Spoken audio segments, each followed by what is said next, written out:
hidup selalu meninggalkan jejak untuk dipelajari. Dari perilaku makhluk kecil hingga kisah perjalanan manusia, setiap langkah menyimpan inspirasi. Mari kita telusuri bersama dan temukan makna di balik cara hidup yang sederhana.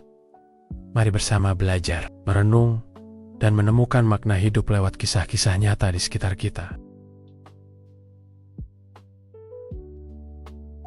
Bayangkan, ratusan tahun lalu, di Jepang, yang masih penuh dengan samurai, lahirlah seorang anak yang kelak dikenal sebagai pendekar pedang paling legendaris dalam sejarah. Namanya Miyamoto Musashi. Musashi bukan berasal dari keluarga bangsawan atau orang kaya. Ia lahir sekitar tahun 1584 di sebuah desa kecil saat Jepang masih sering dilanda perang antar kekuasaan. Sejak kecil, Musashi sudah terbiasa melihat pertarungan, kekerasan, dan persaingan hidup. Dunia di sekitarnya keras, sehingga ia pun tumbuh menjadi anak yang keras. Diceritakan, Musashi sejak usia belasan tahun sudah berani bertarung. Bahkan, duel pertamanya terjadi saat ia baru berusia sekitar 13 tahun. Lawannya bukan anak-anak sebayanya, melainkan seorang samurai dewasa yang sudah berpengalaman. Tapi hasilnya mengejutkan. Musashi menang. Dari situlah namanya mulai dikenal. Namun, kemenangan itu bukan hanya soal kekuatan fisik. Musashi sejak kecil sudah punya sifat yang unik. Tidak takut, percaya diri, dan selalu belajar dari setiap pertarungan. Ia tidak puas hanya dengan menang sekali. Baginya, setiap duel adalah kesempatan untuk menguji diri dan memperbaiki kelemahan. Seiring bertambahnya usia, Musashi terus berkelana dari satu tempat ke tempat lain. Ia menantang pendekar-pendekar terkenal. Bahkan sekolah-sekolah bela diri besar di Jepang. Setiap kali bertarung, ia selalu membawa strategi baru, cara berpikir yang berbeda, dan taktik yang mengejutkan. Inilah yang membuatnya terkenal tak terkalahkan dalam lebih dari 60 duel 1 lawan 1 sepanjang hidupnya. Tetapi Musashi bukan hanya petarung, ia adalah seorang pencari jalan hidup. Ia ingin memahami lebih dari sekadar bagaimana cara menang dengan pedang. Baginya, pedang hanyalah alat. Yang lebih penting adalah bagaimana seseorang menguasai dirinya sendiri, pikiran, emosi, dan cara hidup.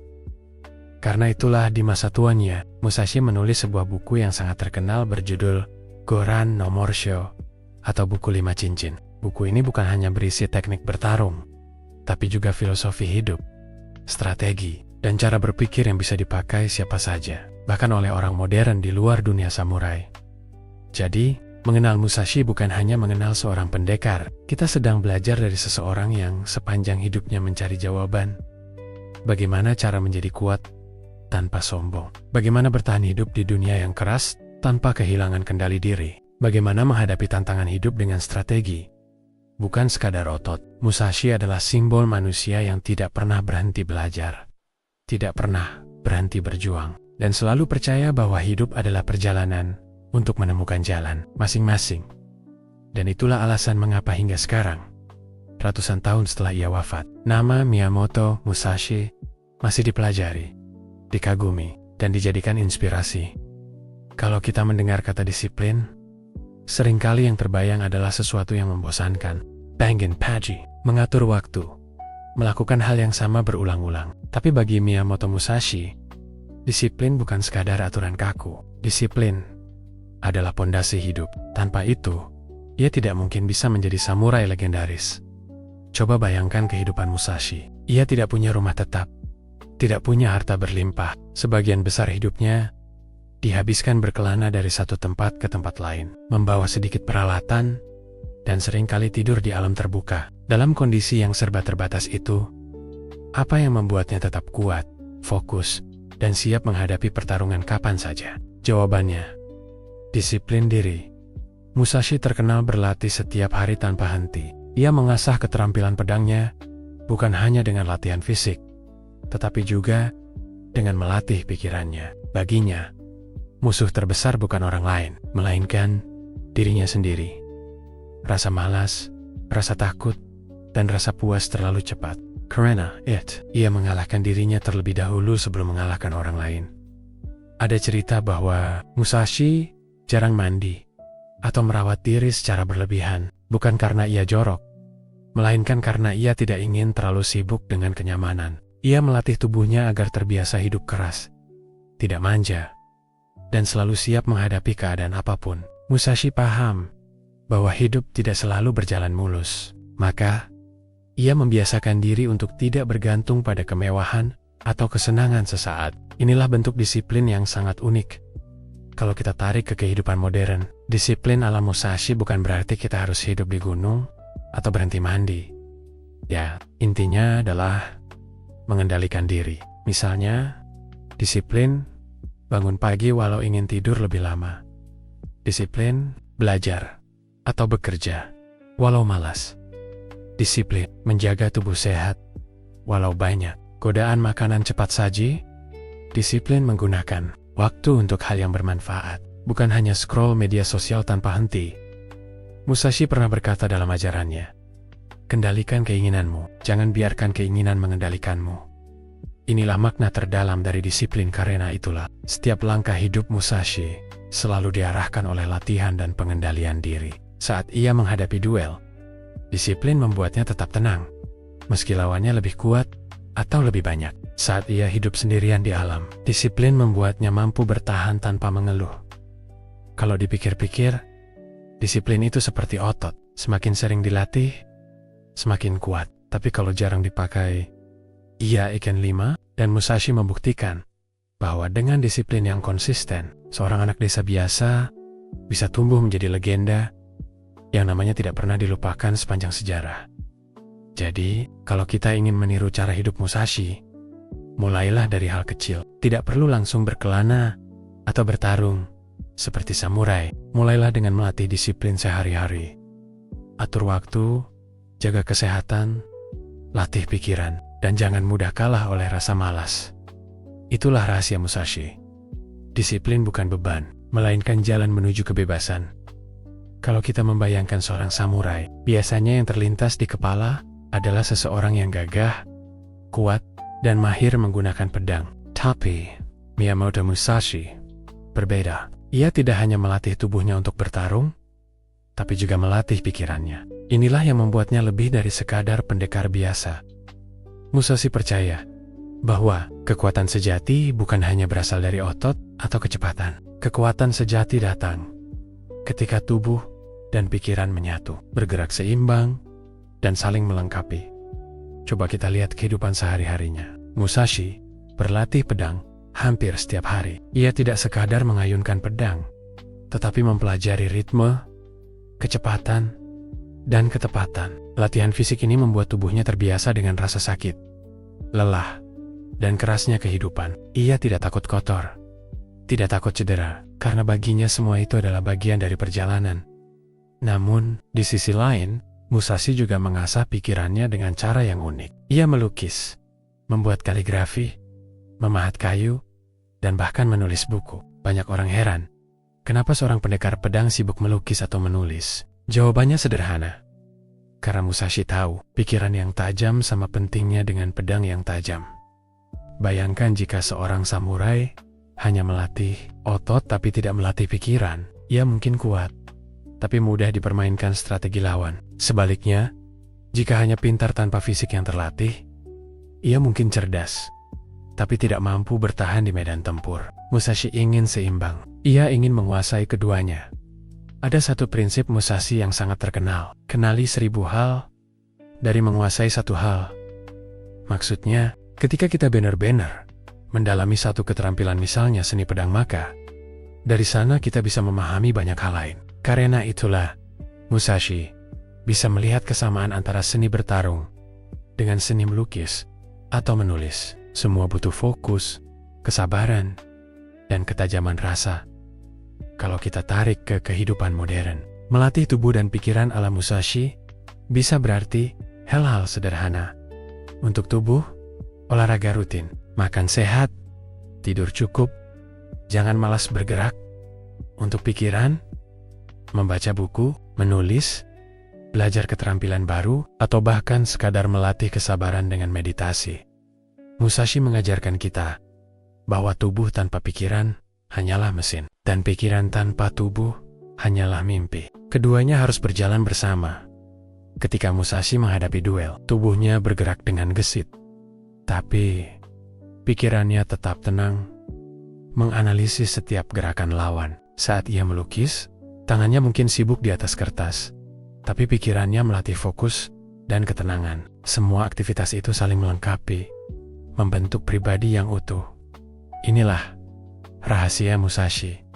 Jadilah pejuang yang seimbang. Jangan hanya melatih tubuh hingga lupa berpikir, atau sibuk berpikir tapi lupa menjaga tubuh. Karena hidup, pada dasarnya, juga sebuah pertarungan. Kadang kita butuh kekuatan fisik untuk bertahan. Kadang kita butuh pikiran yang tajam untuk mengambil keputusan. Dan Musashi membuktikan, ketika keduanya berjalan seimbang, maka kita bisa menghadapi apapun dengan lebih kuat. Bayangkan hidup di zaman samurai, di mana kehormatan dan kekuatan ditentukan oleh seberapa sering seseorang bertarung dan menang. Kebanyakan samurai punya tuan yang mereka layani, tinggal di istana, atau berada di kelompok besar. Tapi Musashi berbeda. Ia memilih jalan yang sepi.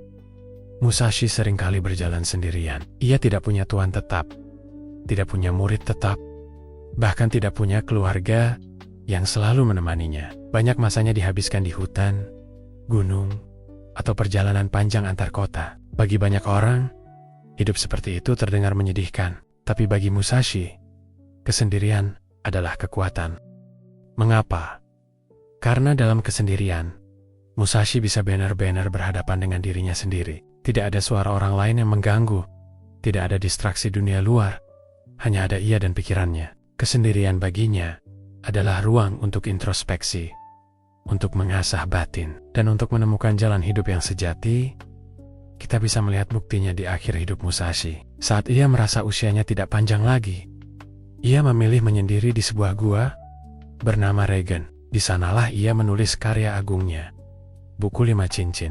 Coba bayangkan, seorang pendekar yang pernah mengalahkan puluhan lawan tangguh, justru menghabiskan sisa hidupnya duduk sendirian di gua, menulis tentang strategi, filosofi, dan kehidupan. Itu membuktikan bahwa kesendirian bukan kelemahan, melainkan sumber kekuatan. Kalau kita tarik ke zaman sekarang, banyak orang takut kesendirian. Kita terbiasa dikelilingi teman, keluarga, atau hiburan dari ponsel dan media sosial. Begitu sendirian sebentar saja, kita merasa hampa, cemas, atau gelisah. Musashi mengajarkan bahwa kesendirian bisa menjadi momen berharga untuk mengenal diri sendiri.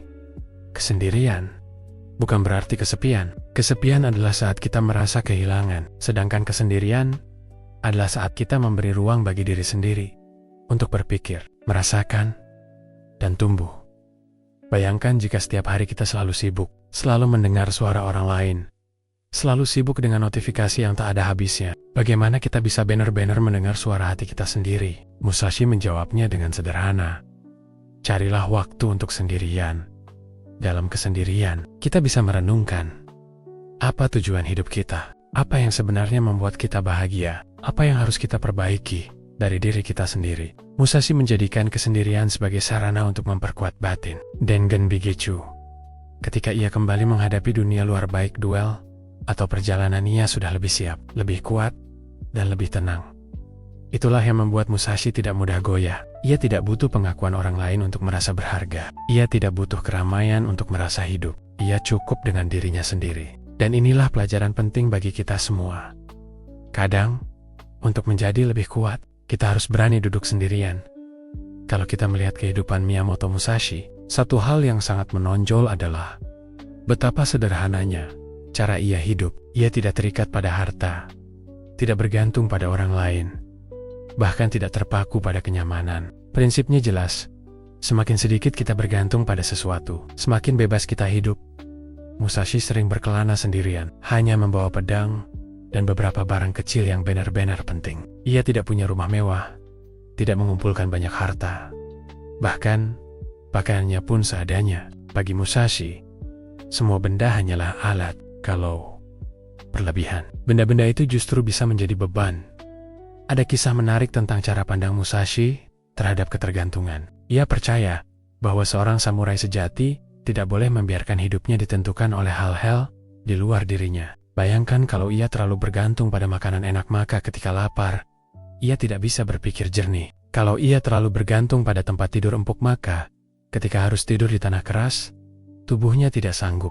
Karena itulah, Musashi membiasakan diri hidup keras, agar ia bisa tetap tenang, meski keadaan tidak ideal.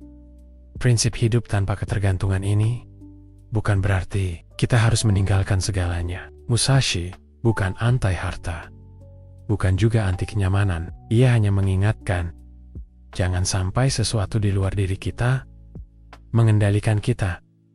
Coba kita tarik ke kehidupan modern. Banyak dari kita bergantung pada hal-hal kecil. Tanpa sadar, tidak bisa tidur tanpa gadget di tangan. Tidak bisa fokus tanpa kopi. Tidak bisa tenang kalau media sosial sepi dari notifikasi.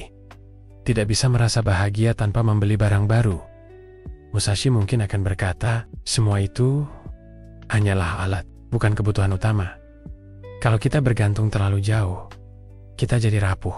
Bayangkan kalau tiba-tiba hal-hal itu hilang, apakah kita masih bisa tetap kuat? Hidup tanpa ketergantungan membuat kita lebih fleksibel. Musashi membuktikannya. Karena ia tidak terikat pada harta atau kenyamanan, ia bisa berkelana dengan ringan, siap menghadapi situasi apapun. Karena ia tidak terikat pada orang tertentu, ia bisa melangkah kemana saja tanpa ragu. Dan karena ia tidak terikat pada satu cara pandang saja, ia bisa menemukan strategi-strategi baru yang membuatnya selalu unggul dalam pertarungan.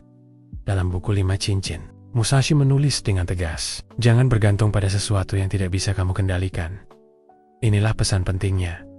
Kalau kita bisa menjalani hidup dengan cara ini, maka kita akan lebih bebas. Kita tidak mudah panik kalau kehilangan barang, tidak mudah kecewa kalau kenyataan tidak sesuai harapan, dan tidak mudah hancur hanya karena sesuatu yang kita suka hilang dari hidup kita. Musashi mengajarkan bahwa kekuatan sejati bukan datang dari apa yang kita miliki, tapi dari apa yang kita sanggupi jalani tanpa rasa takut. Dan cara terbaik untuk sampai ke sana adalah dengan mengurangi ketergantungan. Bagi Miyamoto Musashi, hidup itu tidak pernah berjalan mulus. Setiap hari adalah ujian, setiap langkah bisa menjadi pertarungan. Tapi yang menarik adalah bagaimana ia memandang pertarungan itu sendiri. Bagi banyak orang, pertarungan adalah sesuatu yang menakutkan. Ada resiko kalah, ada rasa sakit, bahkan bisa berakhir dengan kematian. Tapi Musashi punya cara pandang berbeda. Pertarungan adalah guru. Sejak usia 13 tahun, Musashi sudah berani menerima tantangan duel. Bayangkan, seorang remaja melawan samurai dewasa yang berpengalaman dan ia menang. Dari situlah, ia belajar bahwa setiap lawan, sekuat apapun, bisa dikalahkan kalau kita punya strategi dan keberanian. Musashi tidak hanya mengandalkan kekuatan fisik, ia selalu menganggap duel sebagai latihan pikiran. Ia mengamati gerakan lawan, membaca kelemahan mereka, lalu mencari cara paling efektif untuk mengalahkan mereka. Ia tidak asal menyerang, ia selalu berpikir. Prinsip inilah yang kemudian ia terapkan dalam hidup. Perlakukan setiap masalah seperti pertarungan. Kalau kita hadapi masalah hanya dengan panik atau marah, hasilnya berantakan. Tapi kalau kita anggap masalah itu seperti lawan duel, kita bisa menyusun strategi. Kita analisis dulu kelemahannya, kita tentukan langkah, lalu kita hadapi dengan tenang. Bayangkan, misalnya kita sedang menghadapi masalah di pekerjaan atau sekolah. Alih-alih mengeluh, kita bisa bertanya pada diri sendiri, apa sebenarnya inti masalah ini? Apa kelemahan dari masalah ini yang bisa saya manfaatkan? Apa strategi terbaik agar saya bisa keluar sebagai pemenang? Musashi sendiri sering menggunakan taktik-taktik tak terduga dalam duel. Salah satu kisah terkenal adalah saat ia melawan pendekar terkenal dari aliran Yoshioka. Lawannya datang dengan ratusan pengikut yang siap mengeroyok Musashi. Tapi Musashi tidak gentar. Ia justru datang lebih dulu, bersembunyi, lalu menyerang pemimpin lawan dengan cepat. Begitu pemimpin tumbang, pasukan lawan pun kacau. Itu bukan hanya pertarungan fisik, tapi juga pertarungan strategi. Dari kisah itu, kita belajar bahwa dalam hidup, masalah besar bisa dipecahkan kalau kita tahu di mana titik lemahnya. Kita tidak perlu menghabiskan tenaga menghadapi semua sekaligus. Fokuslah pada inti persoalan, lalu selesaikan dari sana. Musashi juga menekankan pentingnya mental dalam pertarungan. Kalau kita gugup, panik, atau terlalu takut, maka sebelum pedang terangkat pun kita sudah kalah. Ia selalu menjaga pikirannya tetap jernih, bahkan di tengah situasi berbahaya. Pesannya jelas, jangan lari dari masalah, hadapi dengan strategi. Hidup memang penuh pertarungan. Kadang pertarungan itu melawan orang lain, tapi lebih sering pertarungan itu melawan diri sendiri. Melawan rasa malas, rasa takut, atau rasa putus asa. Musashi membuktikan bahwa kalau kita melatih diri menghadapi pertarungan dengan tenang dan cerdas, maka tidak ada masalah yang terlalu besar untuk dihadapi. Salah satu kekuatan terbesar Miyamoto Musashi bukan hanya keahlian pedangnya, tapi kemampuannya untuk fokus pada tujuan. Dalam hidupnya, Musashi tidak pernah setengah-setengah. Kalau ia memutuskan untuk bertarung, ia bertarung sepenuh hati. Kalau ia menulis sampai tuntas. Kalau ia berkelana, ia benar-benar hidup di jalanan tanpa menoleh ke belakang. Bayangkan, lebih dari 60 kali ia berduel melawan pendekar hebat, dan semuanya ia menangkan. Apakah itu karena ia lebih kuat? Tidak selalu. Banyak lawannya lebih tinggi, lebih berpengalaman, bahkan datang dengan nama besar. Tapi Musashi selalu unggul, karena ia tahu apa yang ia inginkan di medan pertarungan. Menang, dengan cara apapun yang efektif. Ada kisah terkenal, saat Musashi melawan Sasaki Kojiro, seorang pendekar yang dijuluki iblis dari Pulau Barat. Kojiro terkenal dengan pedang panjangnya dan jurus mematikan yang hampir tak bisa dihindari. Duel ini sangat ditangguh-tangguh, bahkan banyak orang datang menonton. Musashi datang terlambat. Dengan sengaja, ia membuat lawannya menunggu di bawah terik matahari, hingga emosi dan tidak sabar. Ketika akhirnya Musashi muncul, ia tidak membawa pedang biasa. Ia membawa kayu dayung perahu yang ia ukir cepat menjadi pedang kayu. Dengan satu serangan tepat, Musashi mengalahkan Kojiro. Apa yang bisa kita pelajari? Musashi tidak peduli dengan penampilan, tidak peduli dengan aturan, tidak tertulis duel yang penuh formalitas. Tujuannya jelas, menang dan bertahan hidup. Ia fokus pada hasil, bukan pada gengsi. Sekarang mari kita tarik ke kehidupan modern. Berapa banyak dari kita yang sering gagal fokus? Kita punya tujuan, tapi di tengah jalan mudah teralihkan. Ingin belajar, tapi malah sibuk main ponsel. Ingin menabung, tapi tergoda belanja. Ingin sehat, tapi tetap makan berlebihan. Musashi mengajarkan bahwa kalau kita punya tujuan, jangan biarkan gangguan kecil merusak jalan kita. Fokus berarti tahu apa yang paling penting, mengabaikan hal-hal yang tidak perlu, menggunakan strategi agar tujuan tercapai. Meski jalannya tidak sempurna, fokus juga berarti tidak membuang tenaga untuk hal yang tidak penting. Musashi tidak pernah berusaha tampil keren, tidak sibuk membuktikan dirinya kepada orang lain. Ia hanya membuktikan kepada dirinya sendiri, dengan caranya sendiri. Itulah mengapa, meski hidupnya sederhana, namanya tetap abadi. Ia tidak pernah membuang waktunya untuk sesuatu yang tidak sejalan dengan tujuannya. Ia tidak berambisi menjadi kaya atau terkenal. Tujuannya jelas, menguasai jalan pedang, memahami jalan hidup, dan meninggalkan warisan ilmu untuk generasi setelahnya. Musashi membuktikan bahwa orang yang benar-benar fokus akan meninggalkan jejak panjang. Kalau kita mendengar kata guru biaya Saen Wayeyong, terbayang adalah seseorang yang mengajar di kelas, memberi pelajaran, atau menuntun kita dengan kata-kata. Tapi Miyamoto Musashi punya pandangan yang berbeda. Baginya, guru bisa ditemukan di mana saja di alam, dalam kehidupan sehari-hari, bahkan di kesalahan dirinya sendiri. Musashi percaya bahwa dunia ini adalah sekolah yang luas, dan setiap hal di dalamnya bisa menjadi pelajaran. Mari kita lihat dari cara ia berlatih. Saat berada di alam bebas, Musashi mengamati sungai yang mengalir, angin yang bertiup, bahkan bayangan bulan di air. Dari sana ia belajar tentang strategi. Ia melihat bahwa air selalu mencari jalan.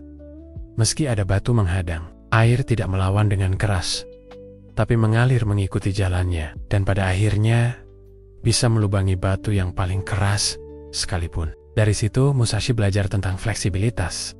Musashi juga memperhatikan burung-burung, hewan-hewan liar, dan gerakan alam. Baginya, setiap makhluk punya cara bertahan hidup, punya strategi alami yang bisa ditiru manusia. Ia belajar bahwa bertarung bukan hanya soal kekuatan, tapi soal memahami ritme, timing, dan keseimbangan. Sama seperti alam menjaga keseimbangannya sendiri.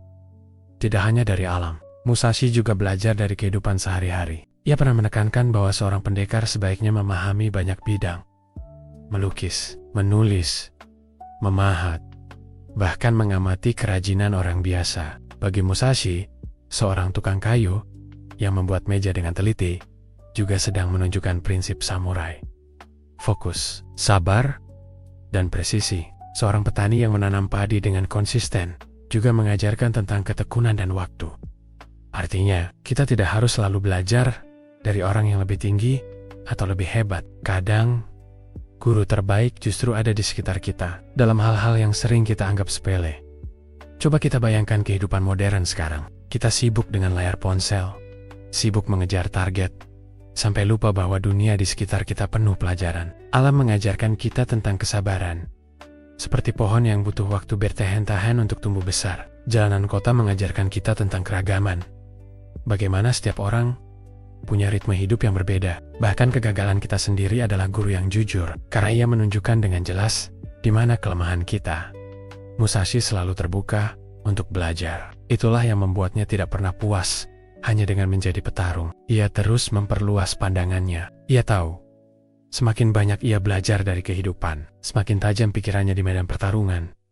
Jadi, pelajaran yang bisa kita ambil dari Musashi adalah, jangan batasi sumber belajar. Guru bukan hanya orang dengan gelar, bukan hanya buku di rak, tapi juga alam di sekitar, pengalaman pahit, dan bahkan kesalahan kecil yang kita buat setiap hari. Musashi membuktikan bahwa orang yang mau belajar dari segalanya akan tumbuh lebih bijak, lebih kuat, dan lebih siap menghadapi dunia. Di akhir hidupnya, Miyamoto Musashi meninggalkan sebuah ajaran yang terdengar misterius. Jalan tanpa jalan. Kalimat ini sederhana, tapi mengandung makna yang dalam. Apa maksudnya? Musashi ingin mengingatkan kita bahwa jangan sampai hidup kita terikat pada satu cara, satu pola, atau satu aturan yang kaku. Dunia terus berubah. Keadaan tidak pernah sama, dan lawan yang kita hadapi selalu berbeda. Kalau kita hanya terpaku pada satu jalan, maka cepat atau lambat, kita akan kalah. Musashi sendiri membuktikannya dalam duel-duelnya. Ia tidak pernah memakai strategi yang sama dua kali. Saat melawan lawan yang kuat, ia bisa mengandalkan kelicikan. Saat melawan banyak orang, ia menggunakan kecepatan. Saat melawan Sasaki Kojiro, ia memanfaatkan psikologi dengan datang terlambat dan memakai pedang kayu. Semua itu menunjukkan bahwa Musashi fleksibel. Ia tidak membatasi dirinya pada satu gaya bertarung saja. Filosofi ini kemudian ia bawa ke dalam hidupnya. Jalan tanpa jalan berarti kita harus bisa beradaptasi dengan apapun yang terjadi. Sama seperti air yang tidak punya bentuk tetap. Masukkan ke dalam gelas, ia jadi jealous. Masukkan ke dalam botol, ia jadi botol. Begitu pula manusia. Kalau mau bertahan, harus mampu menyesuaikan diri. Mari kita tarik ke kehidupan modern. Banyak orang terjebak pada satu cara pikir. Misalnya, menganggap sukses hanya bisa dicapai dengan cara tertentu. Merasa hidup hanya punya satu jalur. Kalau gagal berarti hancur. Takut mencoba hal baru karena sudah nyaman dengan kebiasaan lama. Padahal, Musashi mengajarkan bahwa hidup selalu memberi banyak jalan. Kalau satu jalan tertutup, cari jalan lain. Kalau satu strategi gagal, ganti strategi baru. Jangan terikat pada pola lama hanya karena merasa aman. Jalan tanpa jalan juga bisa diartikan sebagai kebebasan. Kebebasan untuk tidak diperbudak aturan yang membatasi diri sendiri. Bukan berarti hidup seenaknya, tapi tahu kapan harus patuh dan kapan harus menciptakan jalan baru. Bayangkan Musashi di masa tuanya, menyendiri di Gua Ragan. Ia sudah melalui puluhan pertarungan, perjalanan panjang, dan kesepian yang tak terhitung. Dari semua pengalamannya, ia menyadari satu hal. Hidup bukanlah tentang mengikuti jalan orang lain, melainkan menemukan jalan kita sendiri. Bahkan, kadang jalan itu tidak terlihat jelas, dan kita harus berani melangkah tanpa peta. Itulah inti dari jalan tanpa jalan. Hidup ini tidak ada panduan baku. Setiap orang punya medan perang masing-masing. Setiap orang harus menemukan strategi sendiri. Dan Musashi mengingatkan, jangan takut melangkah di jalan yang belum pernah ada. Karena justru disitulah kita menemukan siapa diri kita sebenarnya.